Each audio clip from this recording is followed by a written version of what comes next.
ঢাকা শহরে বাসে চড়া মানেই যুদ্ধ করা, লং জাম্প প্র্যাকটিস করা, দেহের অর্ধেক বাসের বাইরে রাখা, পায়ের উপর দাঁড়িয়ে থাকে। এই যন্ত্রণার যেন শেষ নেই। আর এরই মাঝে যখন কোনো যাত্রী দুজনের জায়গা দখল করে একাই বসে থাকে, তখন কারিবা মেজাজ গরম না হয়? তবে দেখুন, সেরকম একটি ঘটনা নিয়ে আমাদের এই কাহিনী।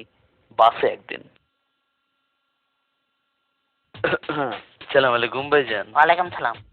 ভাইজানের নাম কি? নাম দিয়ে কাম কি? না মানে জিগে আর কি। মোহাম্মদ আনসার। বাস বাস ভাই, টপ নাম রাখছেন দেখি। আপনি কি ভাই রংবাজ টংবাজ নাকি? না ভাই বেরাদার? না চাচারা মামুরা? না। ভাইজানে কি বিয়ে করছেন?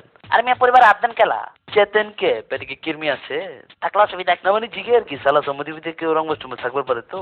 নাই। ইমানে কোন? কইলাম তো মানে কচম করে কোন? আরে হালা কইলাম তো কছম। তাহলে এলা সোজা বয়, হ্যাঁ? তো ছড়াই বছর কে বাসটা মনে জন তোর বাপের সিধা বন হইলে ঠেঙ্গের নলা ভেঙ্গা বাচ্চার তন হালাই দিমু। হালাই মাছে খারবার পারে না, হালাই চেগায় বসে সোজা।